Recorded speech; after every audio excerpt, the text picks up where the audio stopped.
very good evening to you and welcome to today's edition of Politics 101. This evening we are going to be dealing with straight politics.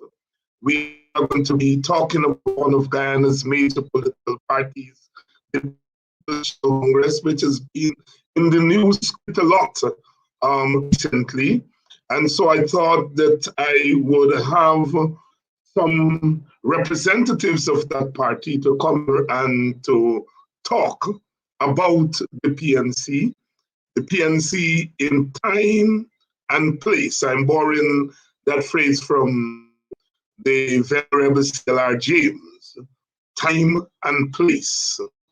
When he was speaking about Gary Sobers and the Nice Sparrow, he talked about them as a fusion of time, place, and person, making the point that organizations and individuals do not rise out of thin air, they rise out of the concrete circumstances of them. He was making the point that the mighty Sparrow and Garfield Sobers, the greatest Calypsonian and the greatest cricketer and out of the Caribbean, respectively, that they arose out of the particular circumstances, the evolution of the Caribbean civilization, and that they have the capacity to absorb the energies around them. And that is what made them exceptional in an era of exceptional personalities. And so I want to locate the People's National Congress with the context of the circumstances. When in 1953, Guyana attained adult suffrage. Well, it attained adult suffrage before then, but 1953 was the first election held under adult suffrage, meaning the first election when adults who had attained the age of voting could vote. Prior to that, you could only vote based on property requirements, meaning that you had to own property before you could vote. But in 1953, we had our first election when all those who became adults could vote. But more than that, it was the first election under self-government. Prior to that, as you know, it was still the colonial period, and Guyana was ruled directly from England, colonial rule. Not only colonial rule, but crown colony rule, in the sense it was absolute colonial rule. And so here for the first time in 1953, we were having adult suffrage and we were having our first states of self-rule. That is our first election in which representatives of Guyana would be involved in the governance of Guyana. Well, there were several parties, but there was one mass party, and that party was called the People's Progressive Party. It was led by the representative of our two main ethnic groups, in particular Dr. Chelly Jagan of East Indian extraction and Forbes Burnham of African extraction. Burnham was the chairman of the party, and Chelly Jagan was the leader of the party. In effect, they were co-leaders of the party. There were others in that leadership. Mrs. Janet Jagan, the wife of Chelly. Sidney King, now AUC Guyana, was the assistant general secretary. Mrs. Jagan was the general secretary.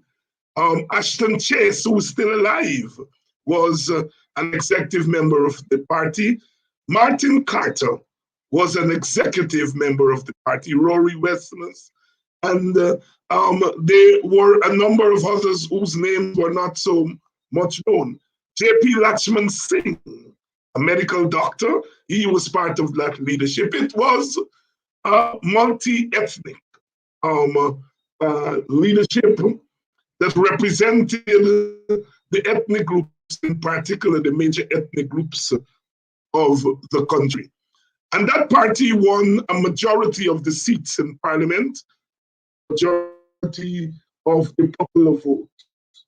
After 133 days in office, the British, nudged by the Americans, invaded Guyana and deposed that government. Simple excuse was that the government was taking Guyana into a state of communism. And that was in the height of the Cold War, when the world was divided between two major camps. The communist camp, which had one approach to economic development, and the capitalist camp, which had another approach to economic development. One felt that economic development should be based on the market. The other one felt that economic development should be controlled by the state, which will divide and not allow the market to divide. In effect, that was where the world was. And the two sides, one led by the Soviet Union, and the other led by the control of the churches to control by the government and the state. These were normal things, but in the context of the Cold War, they were seen as dangerous things. And so Britain landed troops in October of 1953, disbanded the government, jailed its leaders, and Guyana was put under a state of ban. And as Martin Carter said, it was the dark time. This is the dark time. Love all round the land, brown beetles crawl about. The shining sun is hidden in the sky. Red flowers bend their heads in awful sorrow. The brown beetles were the British police, the British army, coming in and taking over Guyana because the PPP had won the election and wanted to turn Guyana from a colony into a real place where people live and they can enjoy normal rights. Well, the deposing of the PPP would set in train events which will stay with us until today. The PPP was split in 1955 between Dr. Jagan and supporters for Bob Burnham. And the split occurred in 1955. We would then have two PPPs, the Burnhamite PPP and the Jaganite PPP. And that will continue until 1957, when the Burnhamite PPP transformed itself into the People's National Congress.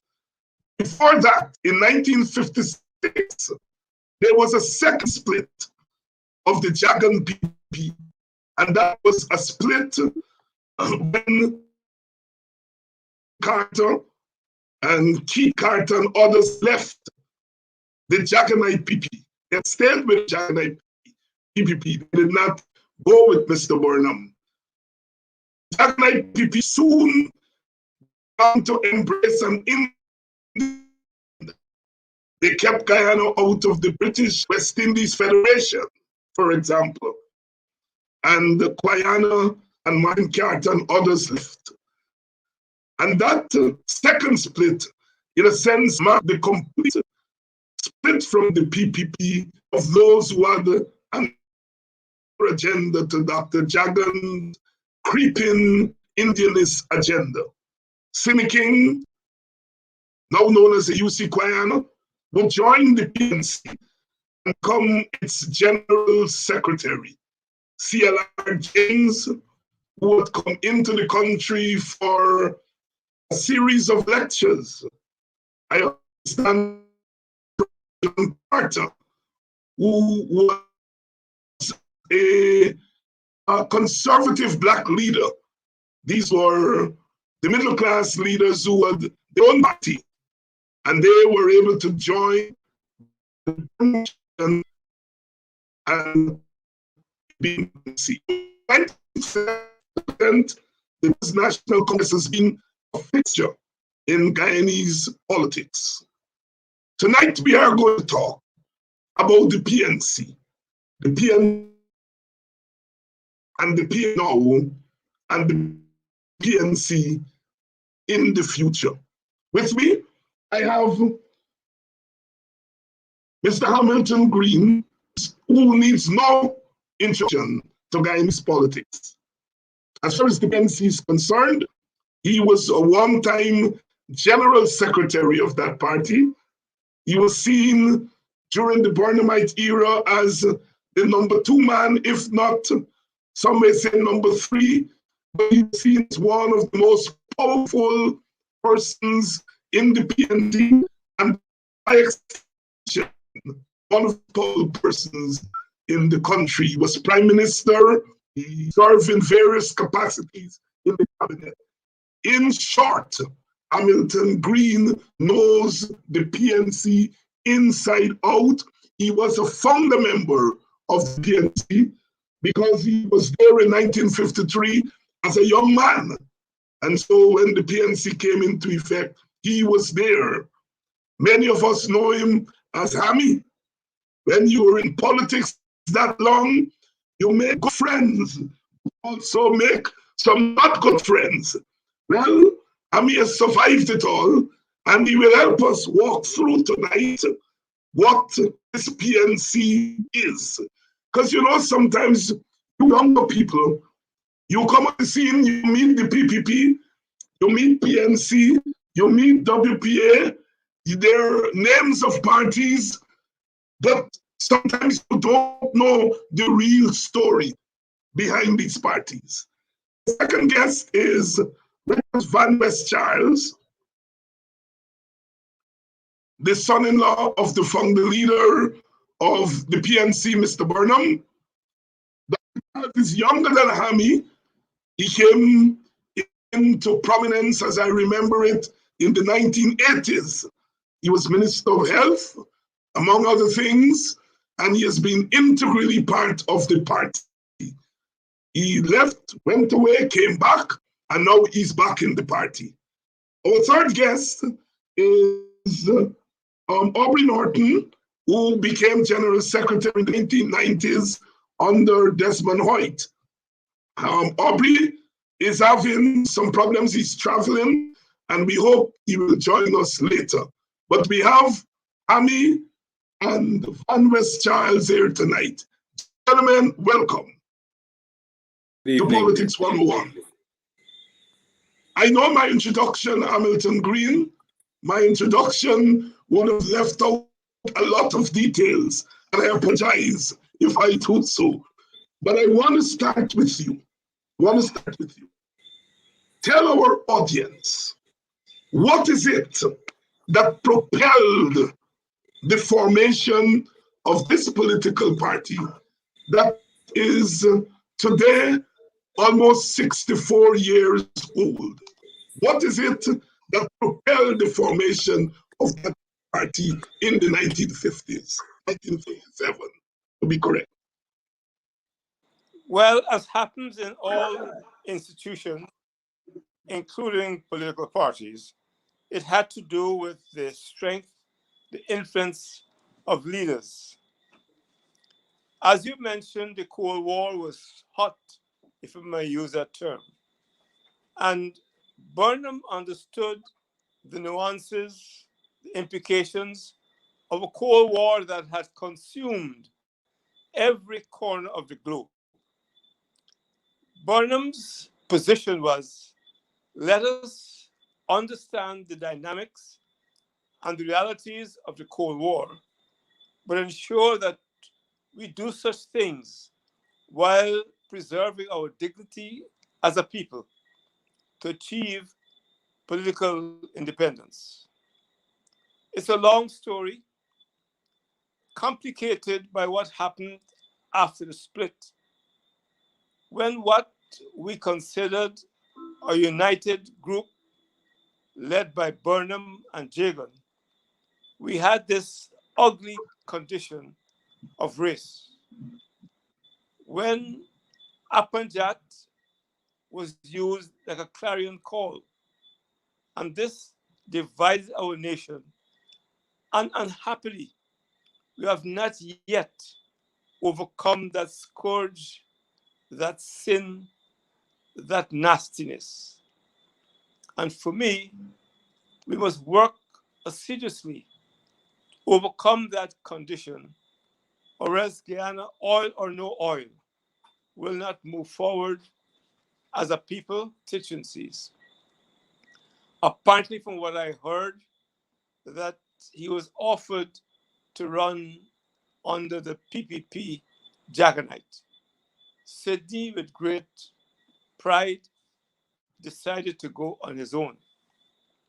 When we discussed it within the People's National, the Burnhamite PPP, we decided not to field a candidate so as to give Koyana every opportunity to win that constituency. But to tell you how bad the conditions were, when Sidney King did not accept Jagan's offer, Jagan, instead of doing what Burnham did, withdraw to allow Sidney King an easy run, introduced what we can clearly describe as a political unknown lawyer, Balam Singh Rai. And using this business of Apanjat, Balram Singh Rai was able to beat Sidney King on the East Coast. Not by many votes, but because of the influence, the impact of Apanjat. The Indians, who I believe would have voted for Sidney King, decided to follow the tribal pattern. And this set the stage for a very ugly situation which subsisted for many years. The rest, of course, is history. And to repeat my dream, my hope is that this generation will understand the intricacies of our history, the part that foreign powers played, and avoid it so that we can, with dignity, inherit our patrimony as Guyanese, irrespective of race, color, or creed.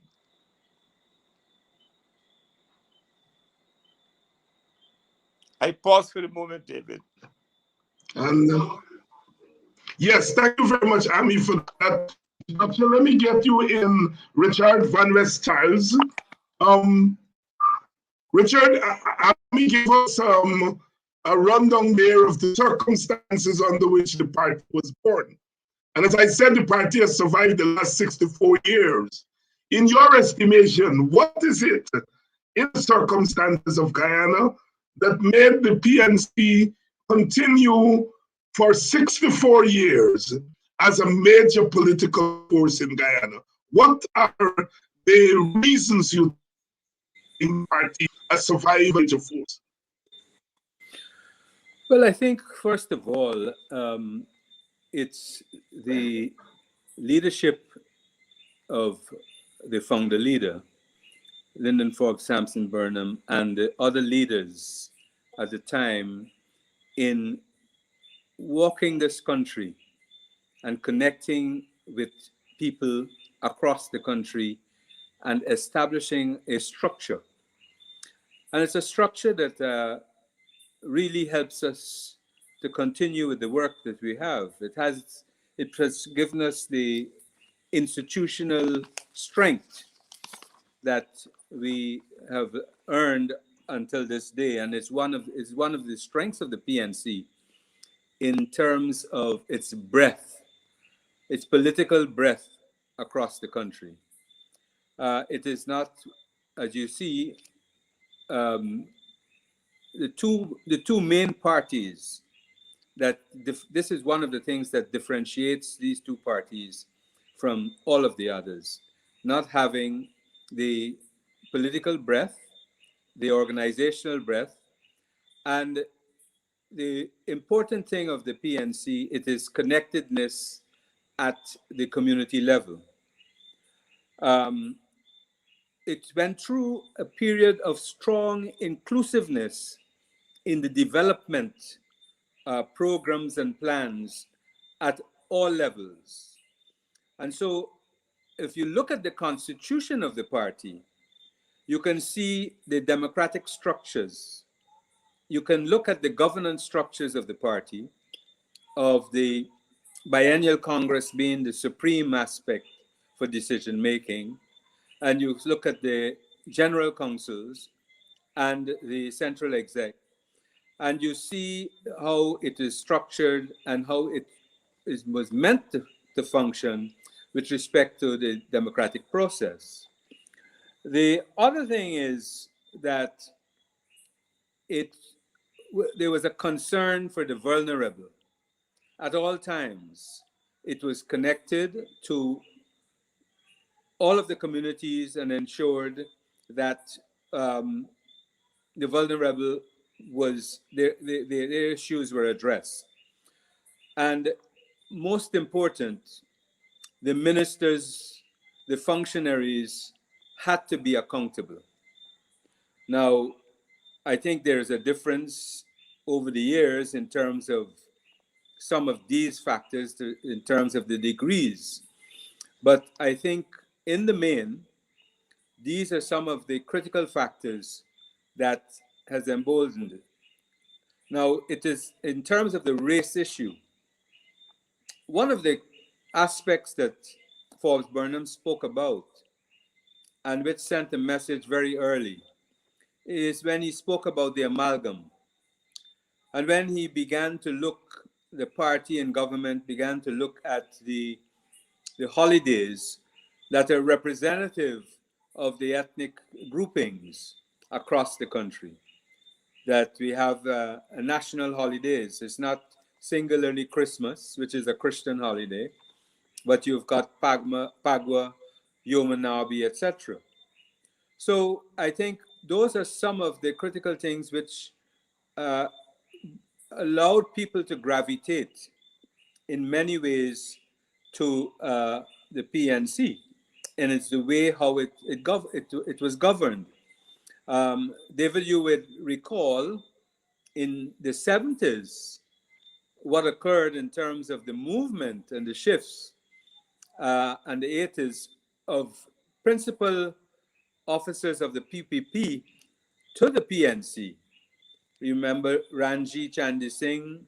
In the 80s, you got Vincent Tika and a whole range of other PPP senior functionaries which left the PPP and moved into the PNC because of the focus of the PNC and the way it was governed during those years.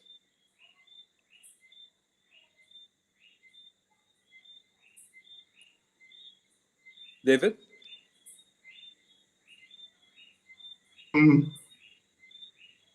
Thank you, Richard, for that outlook. The PNC spent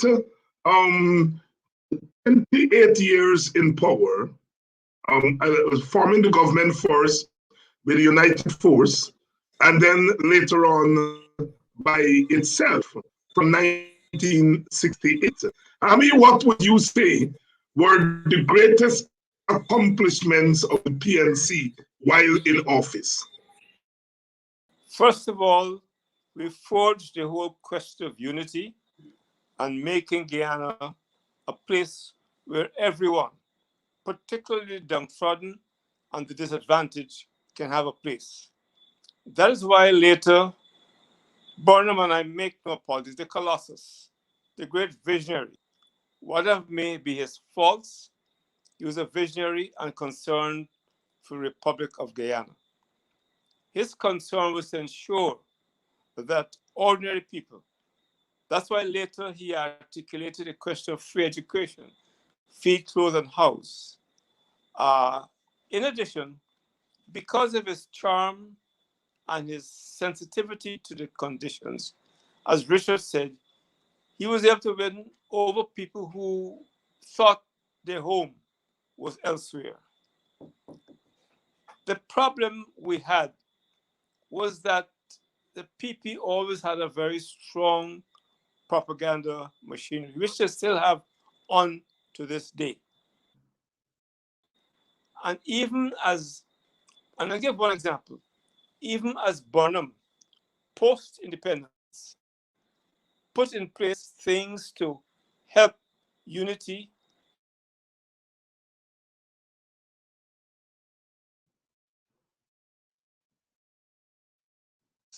about what it will do to our young women, particularly of Indo origin, and what I believe was a magnificent step was not allowed to flourish because of the propaganda machine of the People's Progressive Party, a very powerful machine, and it is still very powerful. We must not ignore that fact. There are many details we can discuss. The March to Independence after 1957 results. The party decided to change its name in October of 57 to the People's National Congress. And the name was derived, I was present, out of what the Indian Congress Party was named and the Ghanaian National Congress Party. That's how we got the name People's National Congress. And every effort, in spite of the difficulties, every effort was made to unite our people. And to go back to 1955, young politicians don't understand. The split had absolutely nothing to do with race. I repeat, nothing to do with race. It has to do with strategy and tactics in terms of the Cold War. And a politician today can hardly appreciate the severity and the intensity of the Cold War, where the two giants were battling not only for territory, but for the minds of people in every corner of the globe. And as they say, when the elephants fight or make love, the grass suffers. We were merely the grass. And it took Burnham perspicacity to operate in that environment with the belief, as I said, that let us do what is necessary to achieve independence, and then we can fly. That, in brief, is an analysis of the situation at the time.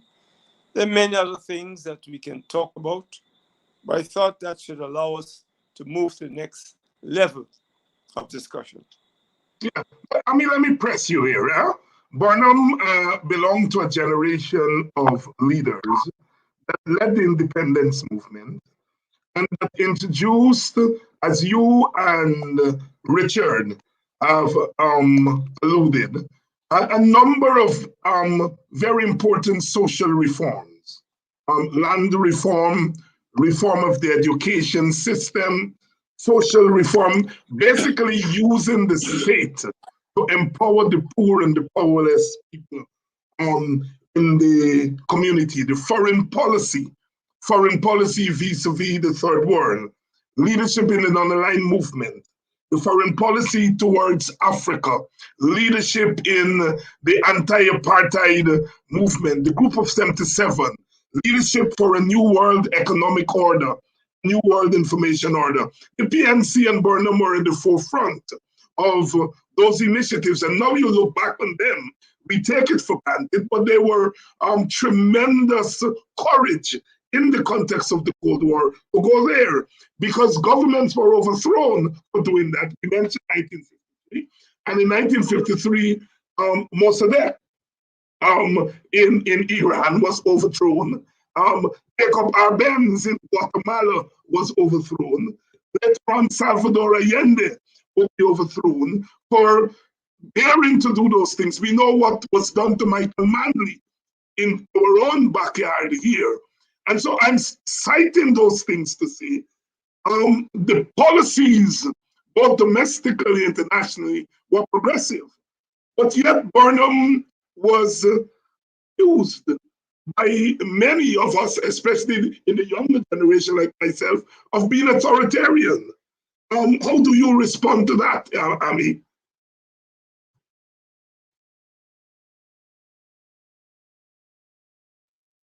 Is Ami there with us?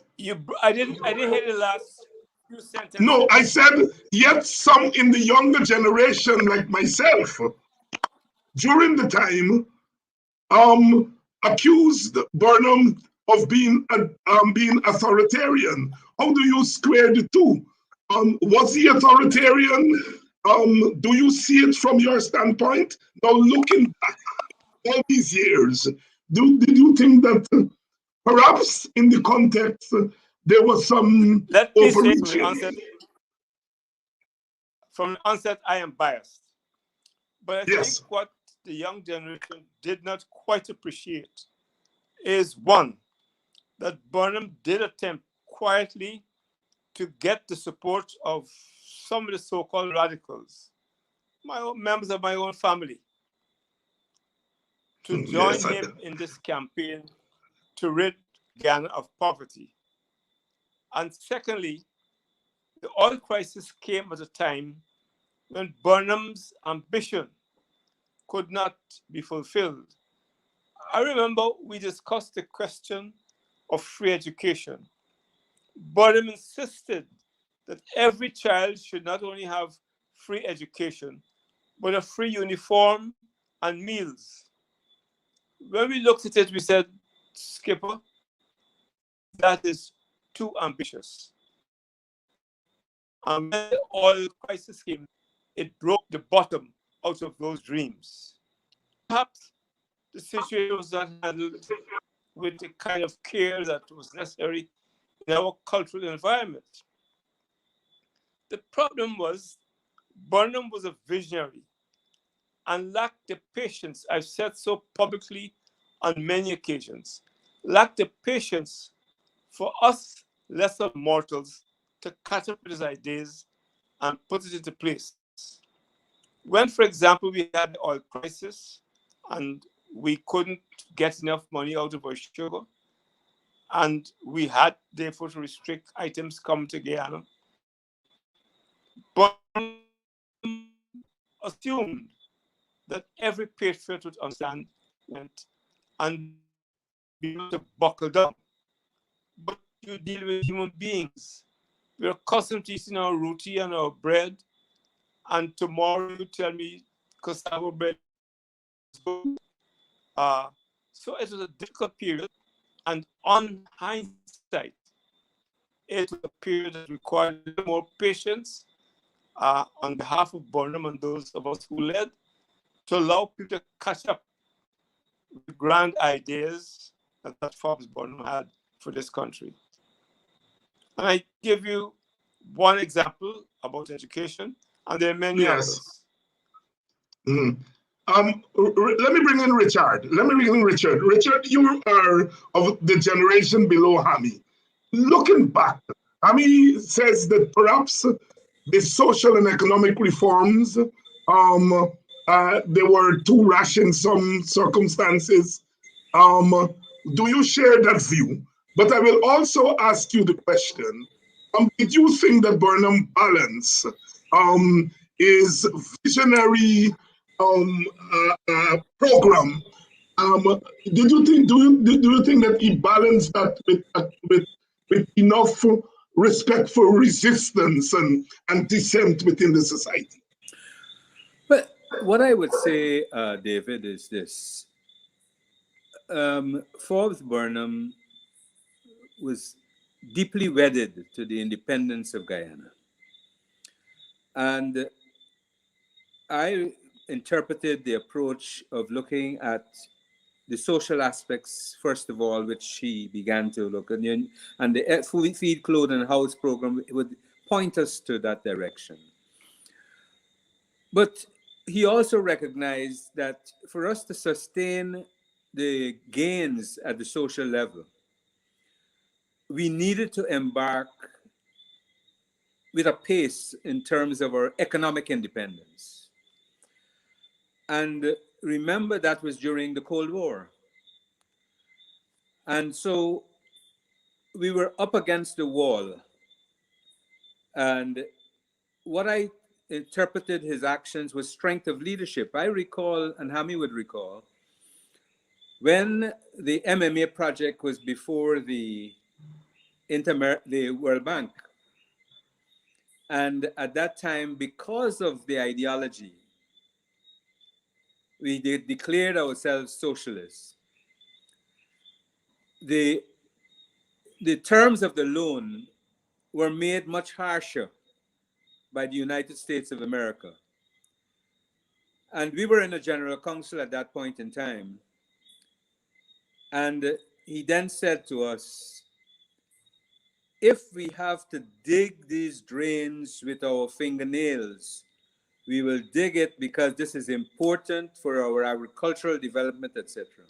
It was symbolic, but it was the strength of leadership that he communicated and underscored where the economic independence was.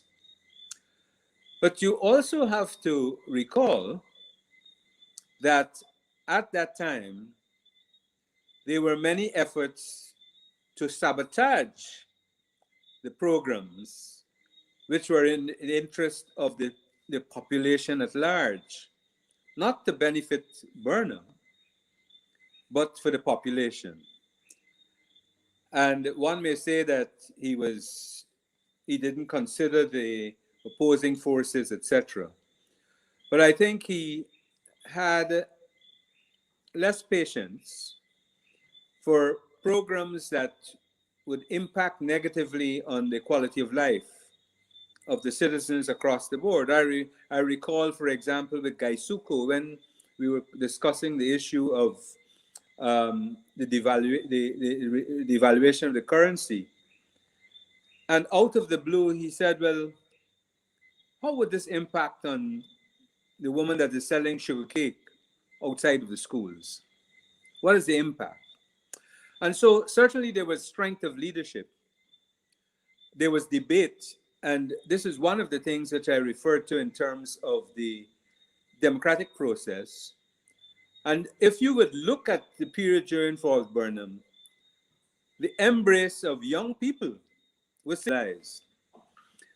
But let us do the economic analysis and the social analysis. If we didn't nationalize at that time, how many Guyanese would have achieved tertiary and secondary education? How many Guyanese would have had access to the health care and the housing that we really set out? And so those are some of the things. And in that period, what happened was I call it the grounding of our independence and the building of our Guyanese identity, which I think can be directly attributed to Falls Burnham and his programs in terms of our Guyanese identity and our commitment to independence. Because, Neville Trotz may recall, when he said to Neville Trotz, the IAST, hi Neville, I would like you guys to build a toilet bowl. We have a lot of silica. And Neville came back and said, Chief, but the guys feel that it's not possible. He said to Neville, how would you like me to say to my friends in the Caribbean that my best scientists cannot build a toilet bowl? The guys went back, he challenged them, and they produced. Even when we started to produce chalk, for example, because we were importing chalk. And this is one of the things that during that period, he looked at things that we had the basic resource for, and we were importing, and then recognized that we can have the capacity to produce ourselves and sustain ourselves. So for him, these issues for me drove his impatience with certain positions that some may feel that he was authoritative, but I call it strength in leadership. Strength in leadership. And tonight we are discussing the People's National Congress, Richard Van West Starles and Hamilton Green, who were there. Many of you younger people would not appreciate the irony of a program like this.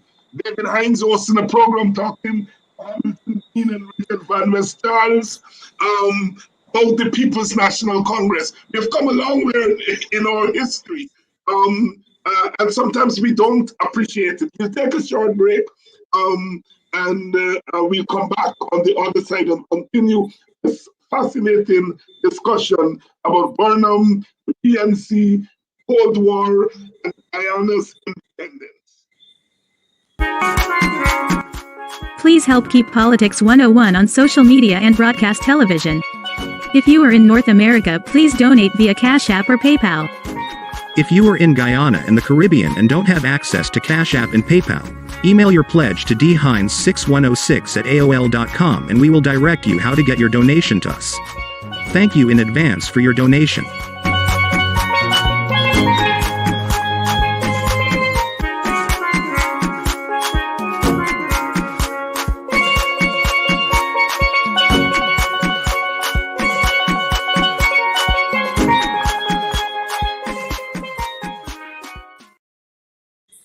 And welcome back to Politics 101. Those of you who have made your donation, thank you so much. I will thank you individually and personally via social media. And those of you who have not made your donation or your pledge, please do so that we can keep going with Politics 101. Where else are you going to have a discussion, an open and frank discussion about the PNC and the Cold War, and Guyana's race problems, and the independence, and of course, Burnham is at the center of that. I intend to do the same kind of programming with the AFC and with the WPA, so that we get an appreciation of our political parties, because they're all entangled. You know, Guyana is like a family. The PNC came out of the PPP, and then when the WPA come on the scene, there were former PPP members and PNC members. The same thing with the AFC. So we are a family, and we have fought, sometimes bitterly, but you know, here we are, looking back to look forward. When Burnham suddenly passed away in 1985, at a young age, today we know that 62 was young. Many think that Burnham may have been in power for 50 years. He was just in power for 21 years, right? But he died suddenly. And not only the PNC, but Guyana and the rest of the Caribbean had lost one of its most powerful leaders. Of course, only 4 years before, Eric Williams passed away. And so within the space of 4 years, the Caribbean had lost two of its important leaders. Hamilton Green, you are a devotee of Burnham. Help our younger audience understand what that moment did and meant. That moment when Burnham in August of 1985 suddenly passed away. Take us back to that moment, Tammy.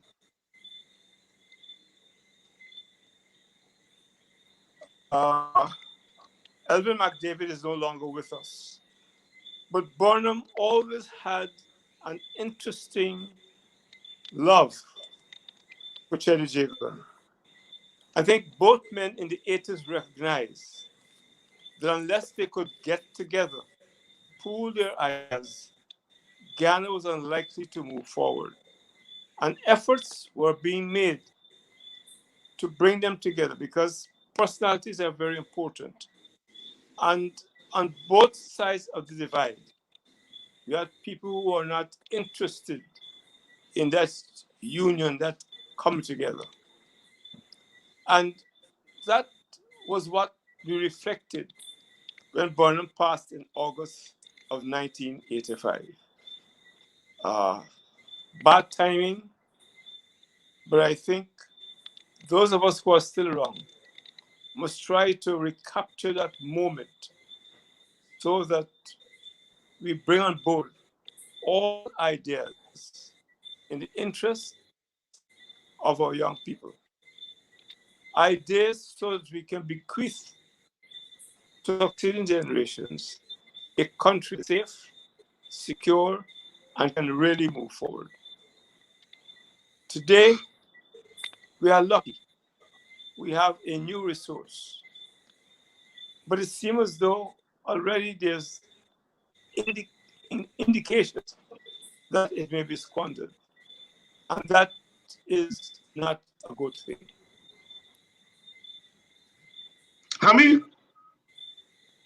You know, I'm going to press you on the post-Burnham era.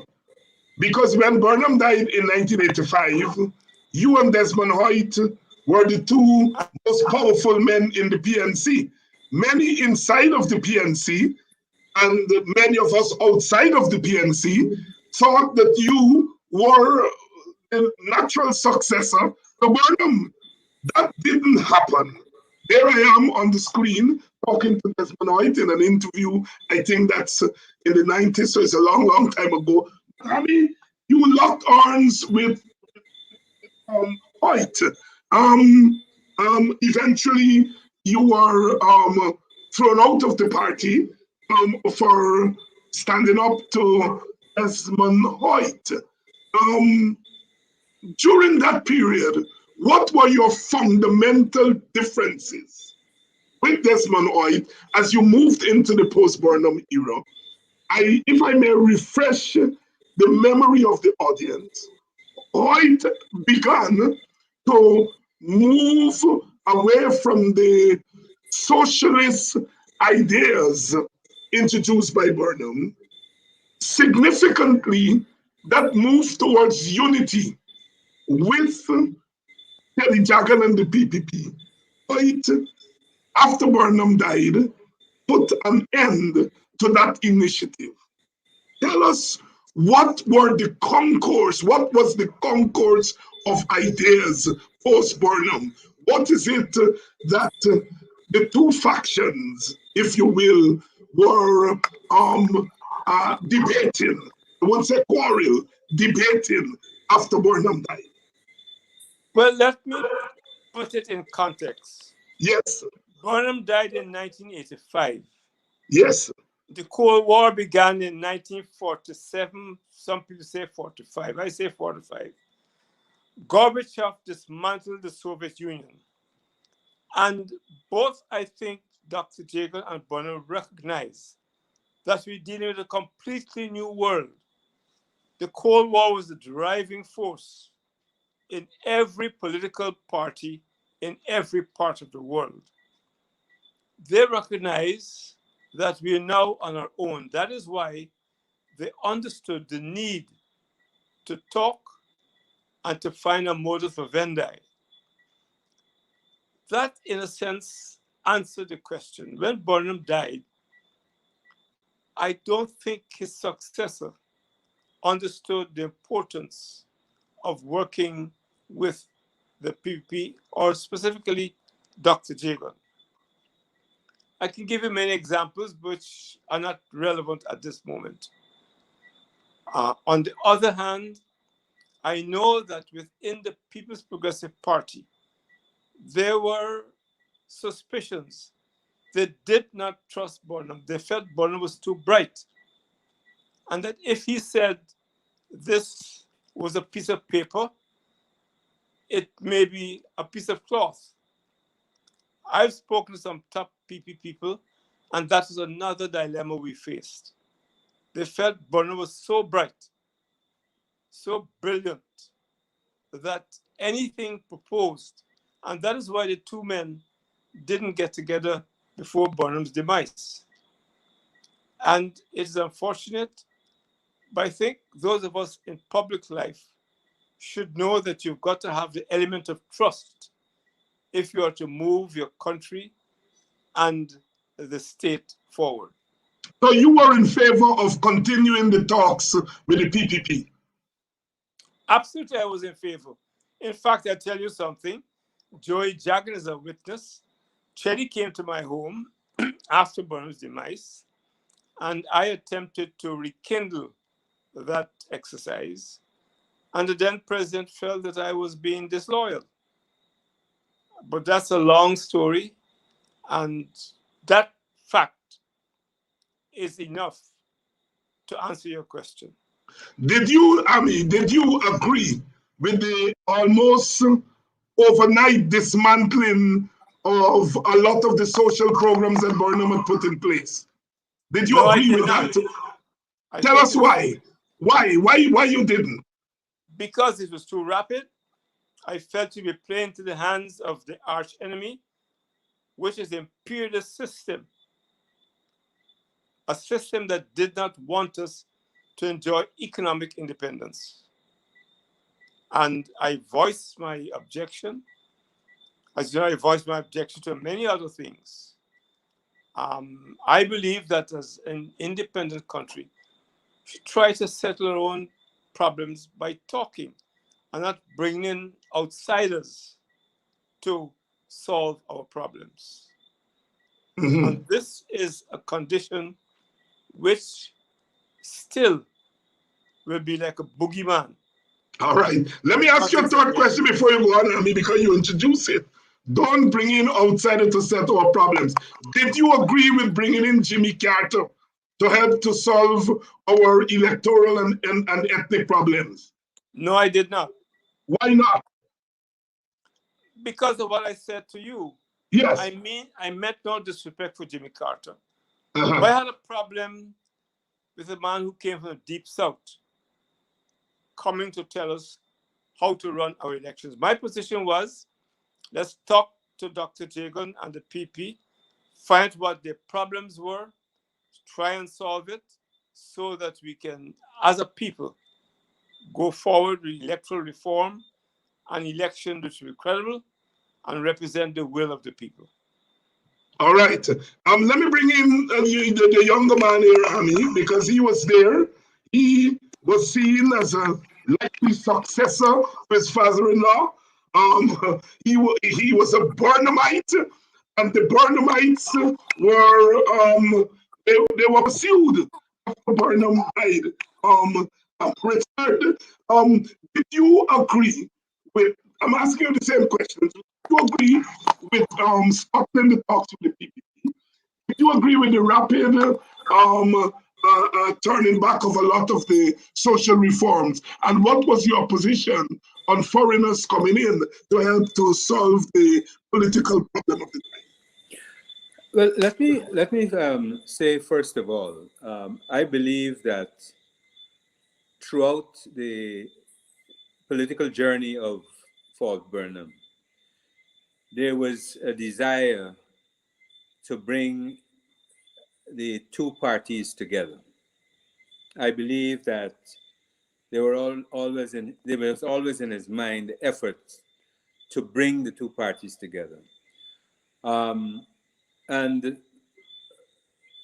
the issue of the independence, for him, Hami made reference to not bringing people in to resolve our problems. I think he believed, and I am of the belief, that we have enough capacity that we must make the first attempts to resolve things.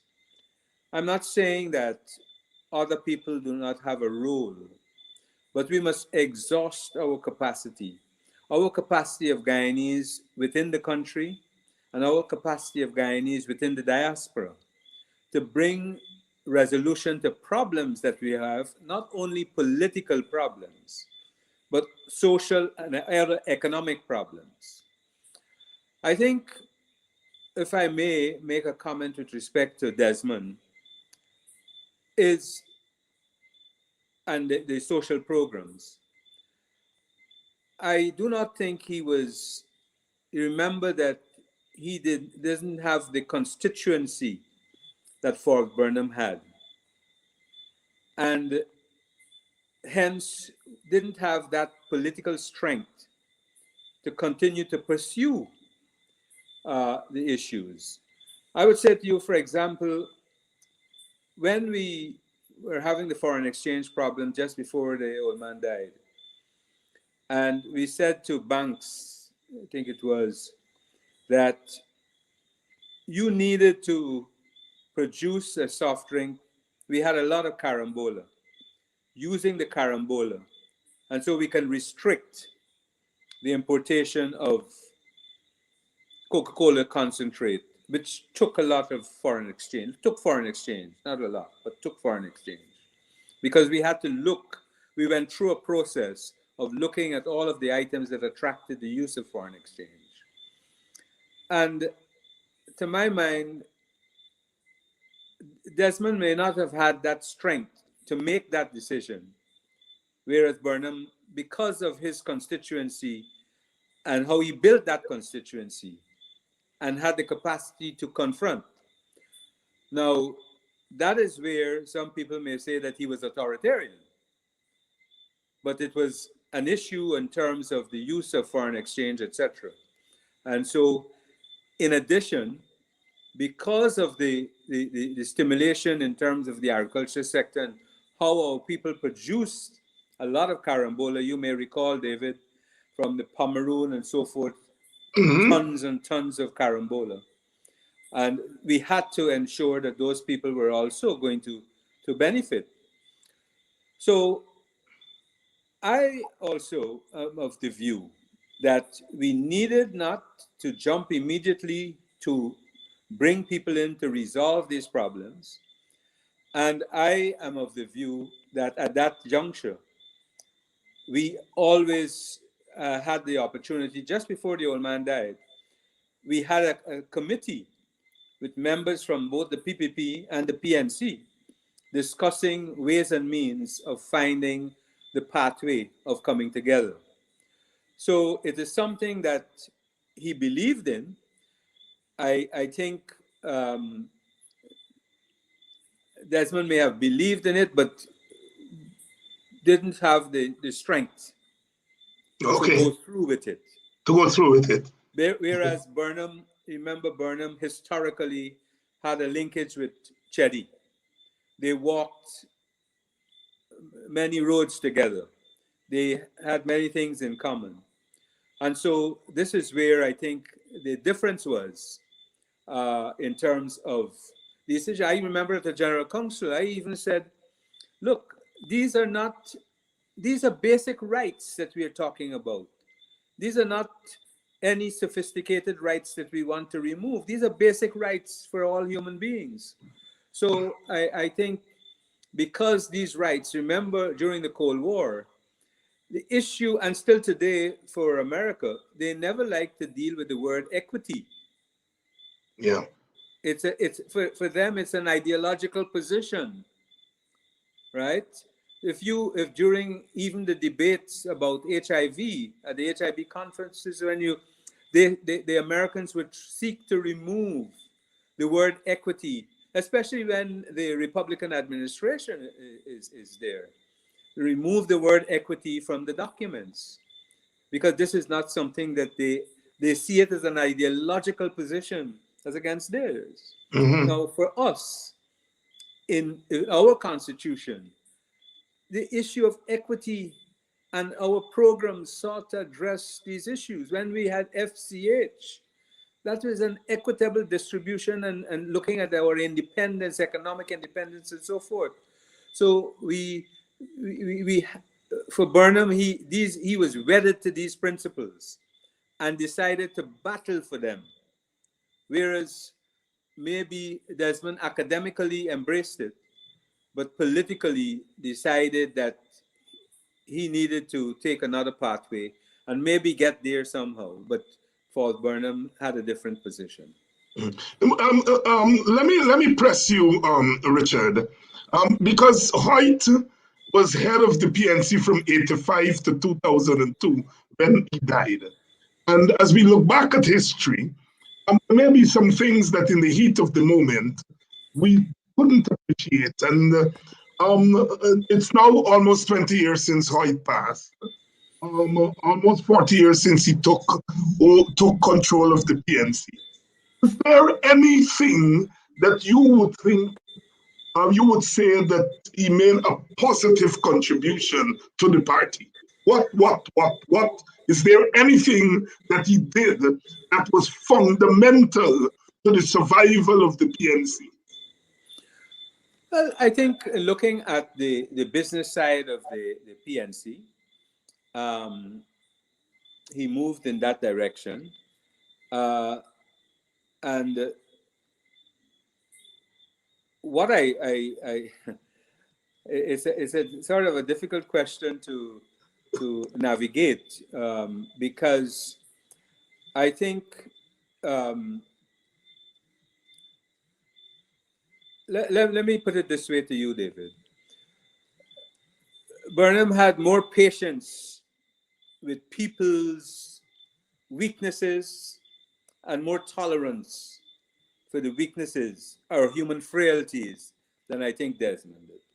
Mhm. Because Burnham, in many ways, would have said, look, even if you committed an error, he wouldn't throw you away. He wouldn't leave you where you are, but he will move you in another direction, because he probably would have understood what are your strengths. You do have weaknesses, but he would have understood what are your strengths. Desmond was impatient with the weaknesses of people and tended, to my mind,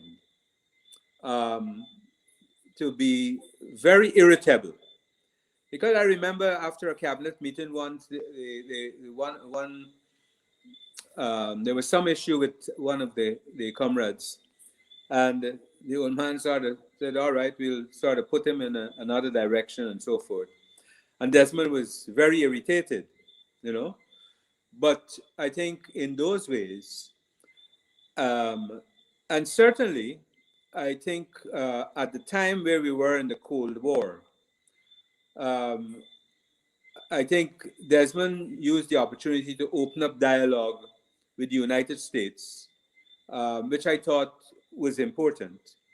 Not that the old man did not want to have that dialogue, but he was perceived to be an ideologue with a link to a certain pole. And so the Americans at that time found it difficult to have a dialogue with him. Whereas at his death, Desmond certainly used the opportunity to open and have more discussions.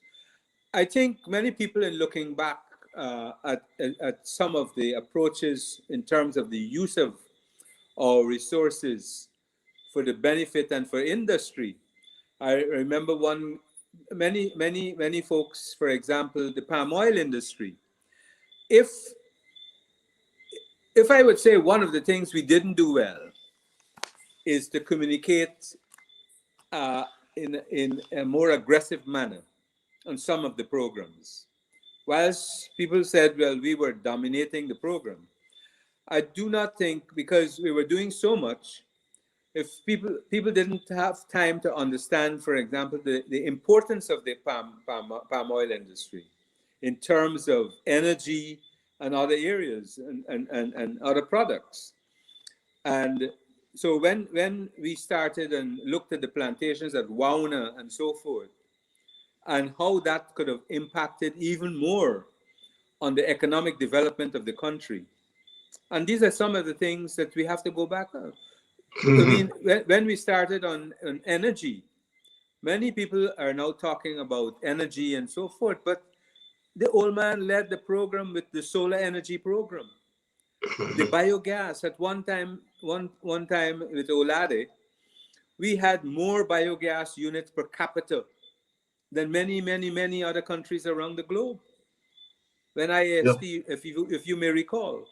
Yeah. So, and the integration, the backward integration in terms of agriculture. So, those are some of the things that I think we're, in many ways, I think Desmond understood the economic side, but I don't think that politically he had as much strength as the old man to rebuff the onslaughts of other ideological positions against our economic development. Very important point. Very important point. Let me bring you in, because you were in direct resistance as the leader of the other faction. You were thrown out of the party. You formed your own party, the Good and Green Diana. You beat the PNC in Georgetown to become mayor. All of that is history. But let me ask you some pointed question, my brother. One, do you think that Hoyt helped to, I be very careful here, I will say loosely, Hoyt helped to change the image of the PNC. There was the image of the PNC as not having won a free and fair election. There was the image of the PNC as being authoritarian. Do you think that despite your differences with Desmond, that he would have helped to improve the image of the party post-Burnham? That was his objective, I believe. Okay. But he went about it in the wrong way. As Richard said, he didn't have the command of the party as such. And therefore, he yielded to what was belief or propaganda or reality that he needed to change the image of the People's National Congress for the reasons you gave. For example, they pursued this thing of PNC reform. For me, there was no need to reform the People's National Congress. There was need to make adjustments taking into account the excellent international and local conditions. So to answer your question is that he didn't understand the dynamics of local politics. And I'll be quite frank with you, he believed that certain people would support him if he made this about-face turn on certain economic policies. And you know what I'm talking about. I know what you're talking about. Not understanding the depth of prejudice which existed in our society. You didn't think he had a proper and really fundamental grasp of the ethnic problem, because of course I know from interviews with him towards the end of his life that he was quite disappointed that Indian Guyanese, who he had reached out to them policy-wise, political-wise, and was quite disappointed that they didn't come over to the PNC. And so I know what you're talking about. I mean, this of rigging elections has stayed with the PNC to this day and was used against the coalition government in very effective ways last year and during the term in office. Can you speak to that issue? That issue of the PNC being a party that is engaged in electoral malpractice. And as I heard Rafram Quran telling a program, it's in the DNA of the PNC, quite offensive. Until Alexander was on the program and he answered him. But why has the PNC not been able to shake off that tag? Earlier in the program, I did say to you, the PPP are past masters of propaganda. We can't match them. On the question of rigging elections, it's a nasty, it's a bad word. What I know is that we took optimum use of the existing provisions so that it will redound to your advantage. And that's what politics is all about. When the expanded thing was done, for example, for proxies, a lot of Indo-Guyanese at that time were willing to give up their proxies, but not go to the polls. We made optimum use of that opportunity. And I think in any political establishment, that's what you do, whether it's the United States or UK or Europe. Today, you still have in US voter suppression. And for me, I don't use the word rig. It is a bad word, unfortunate, but we made optimum use of the existing regulations that existed. Mm-hmm. Anything positive you think Desmond contributed during his tenure as leader of the PNC?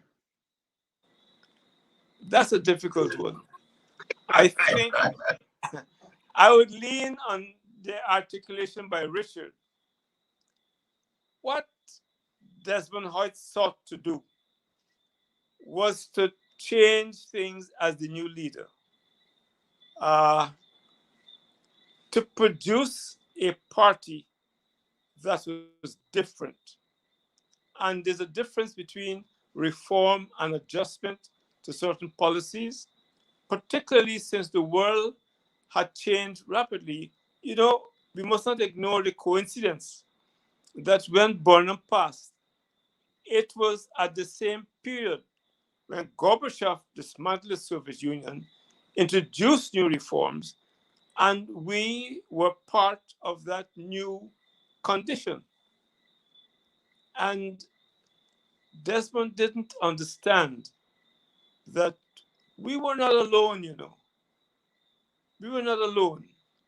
And Burnham understood way back in when we were getting our independence, as you mentioned earlier, we had planned to have Kwame Nkrumah as our special guest. But in February, thanks to the CIA, on his way to Vietnam to make peace, he was deposed. Now, Burnham understood all of the dynamics of the First World and knew, because of his rhetoric, his ability to use the English language, he was able to survive. I'll give you one example. When in that famous rocking chair meeting with John Fitzgerald Kennedy, Kennedy wanted to help Jagan move to independence after the 1961 elections, which produced 20 seats for the PP, 11 for the PNC, and 4 for the UF. He wanted to help Jagan, but he asked Jagan a simple question: are you a communist? Communist. And Chetty couldn't answer. When they posed the question to Burnham, Burnham gave them a lecture about communism and that the fact that the British Labour Party was socialist, because he remembered after the suspension, and by then, Attlee had lost the elections after winning it in 1945. When they went to meet with the British Labour Party, hoping to get their support, the fellows were in hiding because they understood the realities of a world that is far from perfect. A world that, as we see in Europe, in Asia, and all over the world, is beset by personalities and by individuals and how we interpret the world in which we live. To answer your question generally, Burnham understood the reality of the world in which we live. I think, in a sense, Desmond was naive and believed that you can walk straight and survive in the political world in which we live. Gentlemen, we're coming down to the last few minutes of the program, and we still have some ground to cover. We're going to take a short break and appeal to our audience who've been very generous. I've been trying to read some of the comments. Very, very, very, very acute. Seems to be a subject that the audience is really into. We're going to take a short break. When we come back, we're going to talk about the formation of the APNU, the coalition in government, and what has happened since the coalition was thrown out of government. Please help keep Politics 101 on social media and broadcast television. If you are in North America, please donate via Cash App or PayPal. If you are in Guyana and the Caribbean and don't have access to Cash App and PayPal, email your pledge to dhines6106@aol.com and we will direct you how to get your donation to us. Thank you in advance for your donation.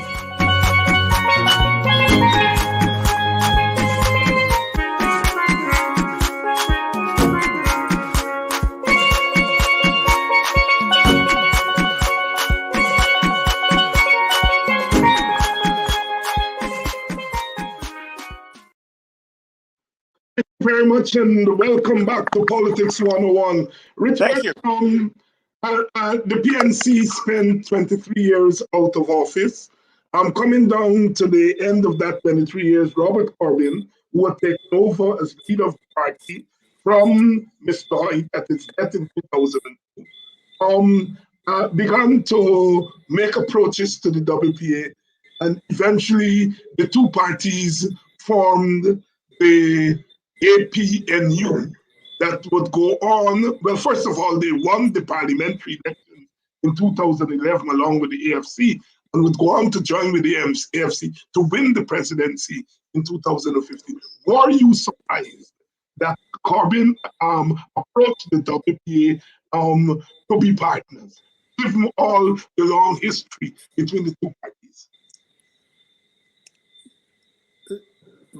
You want it's a question to whom? To you, Richard. You start, and then I'll come to Annie. All right. Yeah. No. Look, I thought it was a very important strategic move that when Robert approached the WPA, and it is for this reason also that I am sort of burdened that the WPA has withdrawn from the present partnership at this juncture. I think every effort has to be made to have a discussion with the WPA again, to bring the WPA on board in a partnership. So I think it was a very, very important strategic move for Robert, which signaled both quantitatively and qualitatively in terms of where the partnership was heading and its willingness to engage, notwithstanding difference.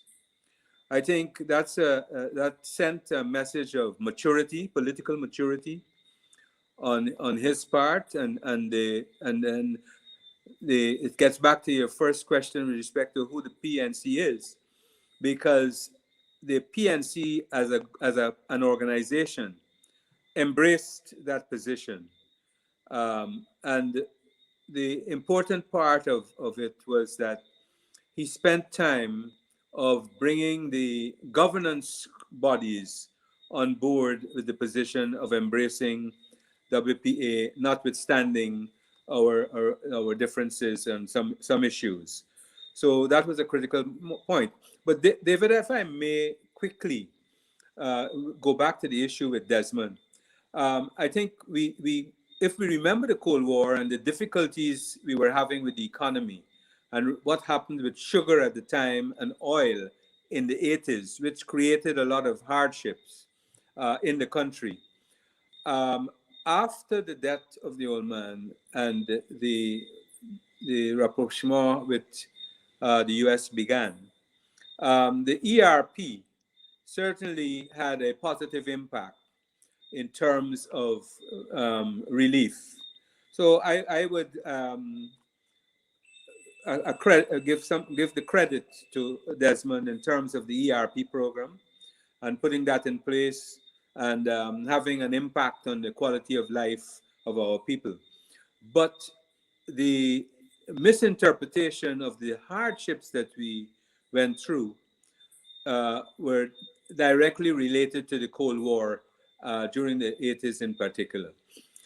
And just to say to you that the PNC all along had been committed to partnerships and coalitions. It's nothing new to the PNC, but I think it was a very good position, which Robert did strategically and brought along the party in involving the WPA. And I say to you now that it's a frustrating position for me that the WPA have decided to walk, and it's not a good signal.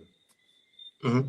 Hamid, the same question to you. Did you support the merging with the WPA? You were very much part of the old days in the 70s when the WPA and the PNC clashed in very extreme terms. But there they were 2011. What was your position on the I agree coalition? with every word that Richard said. And to add, taking into account the oil crisis, for me, we cannot afford not to have the likes of the WPA on board. I say so without apologies. And whatever we can do to find a rapprochement, it should be done.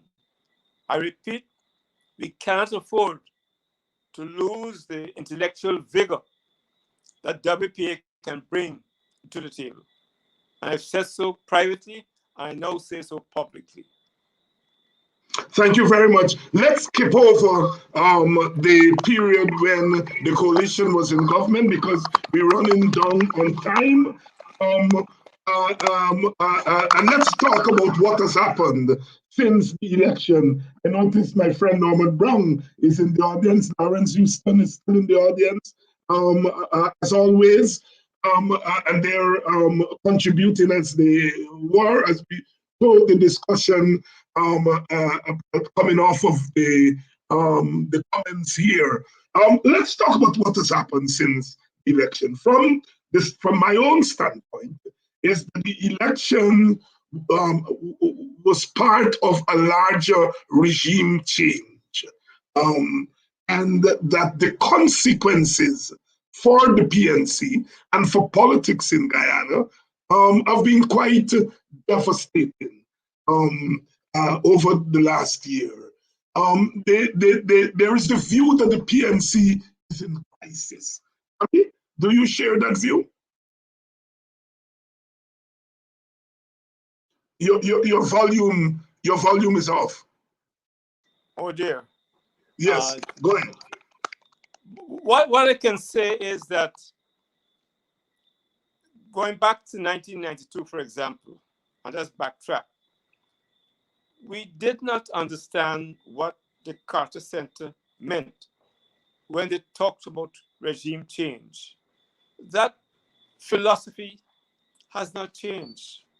When you have, in small countries like Guyana and others, the big powers, for whatever reason, feel that they need to change leadership by whatever means, those of us in charge need to walk cautiously and to understand what that real world is all about. And let's not fool ourselves. Insofar as the PNC is concerned and Guyana is concerned, there exists a group of people who contributed years of labor as slaves. And people seem to forget that. And in some quarters, that event is completely ignored. As I said several times, if you go around this country and you see a man, his name is Prasad or Singh, you know who he is. If his name is DeBarris, you know who he is. If his name is Ching Po, you know who he is. Where's it David Hines, Hamilton Green? I mean, you don't find those names in Africa. I give that example to show that we were completely dismembered. And the system must provide opportunities for, if you want to call it reparation, and to correct the evils and the ills of the past. I didn't quite hear your question, but I hope I was asking if you agree with the assessment that the PNC is in crisis since the election.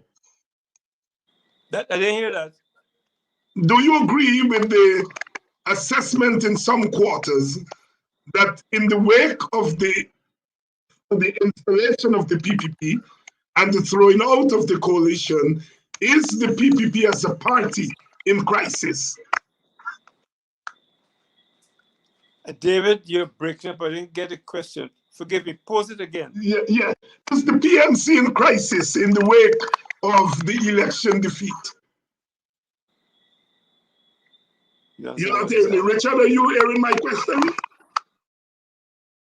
Richard, volume. Well, I would not I would not say a crisis, but I would say that there is a deviation from the constitutional requirements, and hence has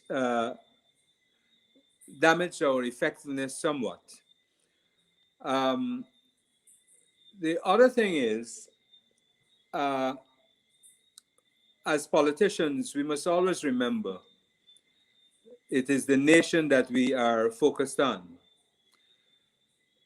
One of the things which I would say to you is that historically, there has always been some pathway between the PPP and the PNC to communicate. I am not of the view that that pathway exists that would permit us to deal with some of the issues which are emerging, which are inimical to a stable society. And we touched a bit on race earlier.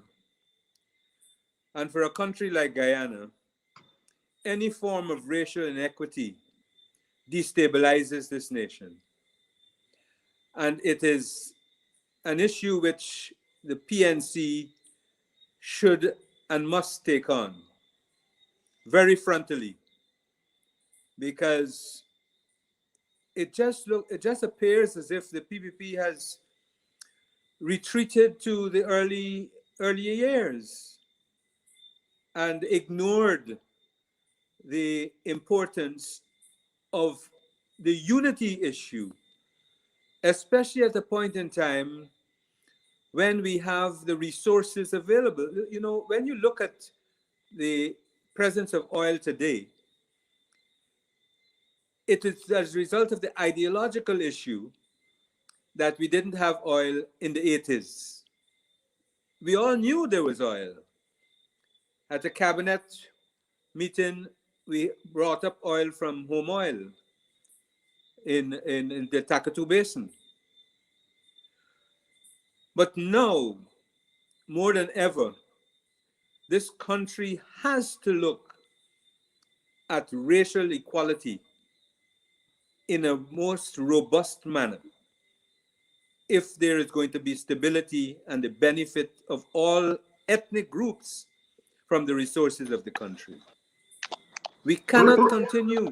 Right. Richard, both you and Hami have been quoted in the media as saying that there will be this long-awaited PNC Congress in October. Is that true? Is that report accurate? Let me Yes. say to you that the Central Executive has deliberated on this matter.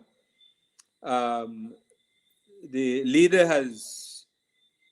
had put in place an ad hoc committee to look at things, and then the executive has nominated a committee to look at the convening of Congress. Based on some of the discussions we've had, it is of the view that we must have this Congress before the end of the year. October for us is a significant time, and so people are pointing to October, but it must happen before the end of the year, and it can happen. So, and it's long overdue constitutionally, and therefore it is important for the stability of the organization. Richard, you were very careful with language. You said it can happen, it must happen. I notice you have not said it will happen. Well, let me say to you at this juncture, I do not see any barriers for it not to happen at this juncture. And all of us on the committee, as I said, I chair the committee. Aubrey Norton, Eddie Collins, Gary Best, Carol Joseph, Winston Felix, Morty Mingo. We have to. We've got some subcommittees that are finishing their work, and then we have to submit a report to the central exec for deliberation. I believe that the membership itself is expecting a Congress to occur to ensure that the party is proceeding in a direction that they want it to move in. So there are great expectations on behalf of the membership for a Congress. Hami, you're hearing me now?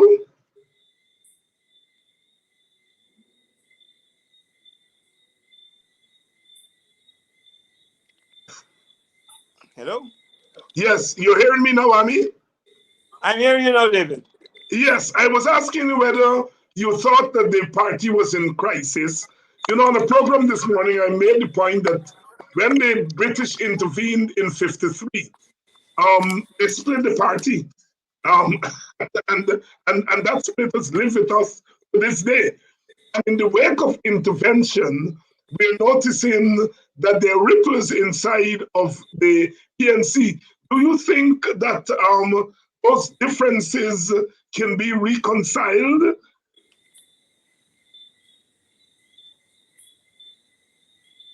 Hami? Spoken firsthand a moment ago.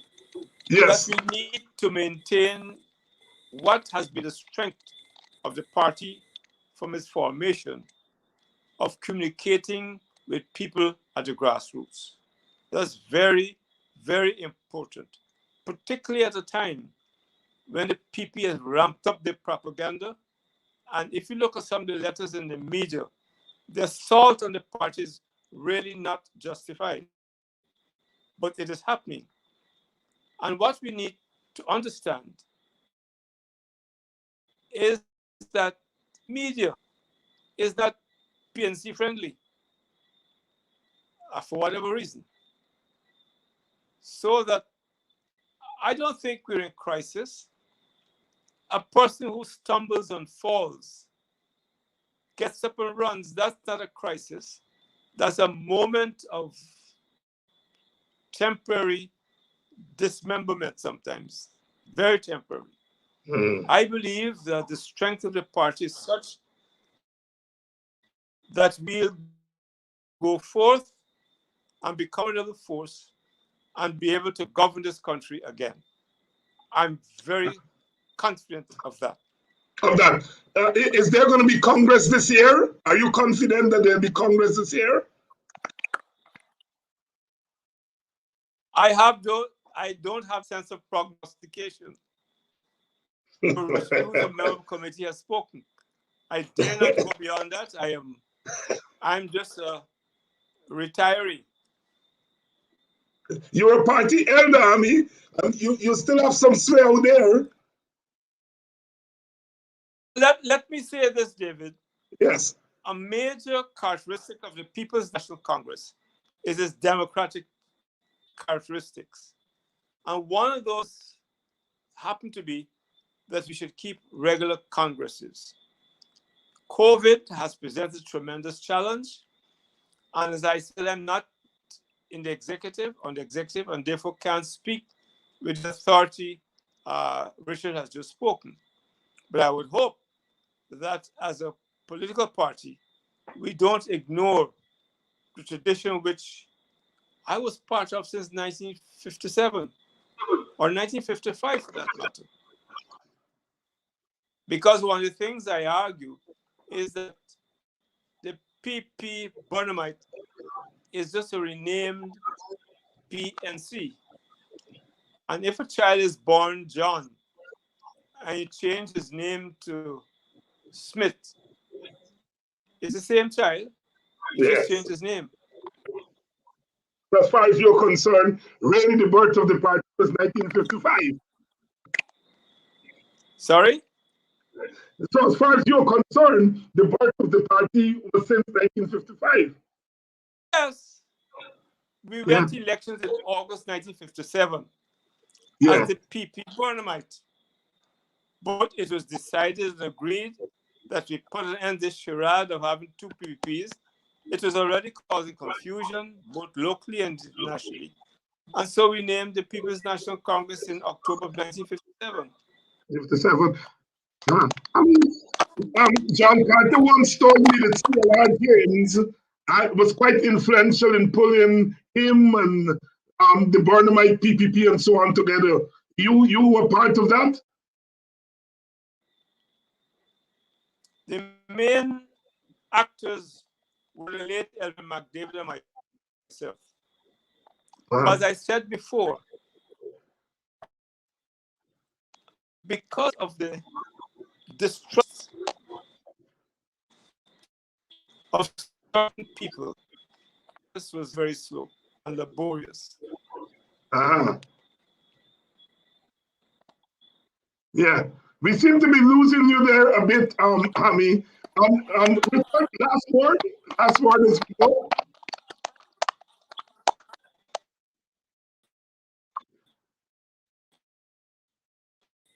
Mr. Operator, can we get some volume? Richard, I'm giving you the last word. Yeah. Oh, no, I think the PNCR will always be strong because, as I made in my first comment, organizationally and institutionally, our structure is one that stretches across the nation. It is important for us, though, as we go forward, to be more effective in our organization in responding to the new challenges of the 21st century. And hence, there must be some reorganization within the PNC to respond to the new challenges of the 21st century. In terms of the leadership that is required at the local, at the regional, and the national level, especially with the resources that are about to emerge, and to ensure that all Guyanese will have the opportunity to sit at the table and taste of the bread. That in a country with all of these resources, 35% poverty is unacceptable because we're a small country with abundance of resources. So one of the remits to me of the PNC has to be moving to stronger economic development with competition, equipping our people with the skills, eradicating poverty, and giving everyone an opportunity. So our message has to be going forward is creation of wealth for all, so that we can move these disparities. And of importance is ensuring that we have a strong discussion on the issue of race. Because without a strong and detailed discussion, and I hope the PPP will understand this, we cannot have a sustainable country. And it is important for them. You know, when you look and see what is happening with the role of the police and the abuse of the rights of people, if I were, I would call out Minister Ben now, and we should have a program talking about the rights of the citizen and the rights of the police, so that all of us can understand those rights. And the young people, more so, will be able to know how to act in relation to the police, and how the police must act in relation to different groupings. And for the police, the issue is no class or no race, etc. But we're all Guyanese living in this land with the same values and respect. So I want to thank you for having me. I think we need to have more of these discussions. I think certainly the aspect of the historical account of what went on, there is so much more, especially in terms of an understanding of the Cold War. and its impact and how it sought to divide and the expectations of bread riots at the time of the Cold War, etc. But I do hope that, David, we can find the opportunity that we can have the WPA re-engage with the partnership. I certainly will take that back to the WPA in all seriousness, because it is also my view that we need a strong Guyana, and a strong Guyana must include all Guyana. We are not a monolith. We are a country not just divided by race, but divided by outlook, ideology, and sometimes even when we share the same ideology, we come at that ideology different. And we are at our best when all of us are sitting there at that table and sharing from each other. My own experience in the APNU in the early days, Hami was at some of those meetings at Congress Place. I think, Richard, you were at some of those meetings. And the way we sat down, arrive at decisions, I think, for me as a young man, a young firebrand who thought that the way you change the world is to beat your enemy out of the way and create revolution. It was a new experience for me. Sitting next to Hami and talking, because Hami was a man, although we were bad, we freshly bad. And to sit with Hamilton Green and others, I think it changed my own outlook. And I can say this about some of the younger members in the WPA, about a Guyana that we could fight, make up, and in the interest of the nation, move forward. Hamilton Green, last word. Thank you very much, David. I agree with you, and your program and others must not tire in trying to get to the young people, because they are vital to A, understand our history, to be able to speak of race openly and frankly, so as we get rid of all the prejudices that exist, and therefore create the conditions for a wholesome and sustainable society. We must not give up in that effort, and I compliment you for this program and others. You've been doing a fantastic job for years. And I say to you, David, the struggle continues. We have got to save this country of ours. The struggle continues. We've got to save this country of ours as ours. Richard Hamilton, thank you all so much for coming on. I'm sure this program will go down as one of the more informative programs. As I said, as a teacher, as an activist, you take it for granted that our people, especially our younger people, know. They may know in a broad sense, but hearing from actors who were there, I think it makes a big difference.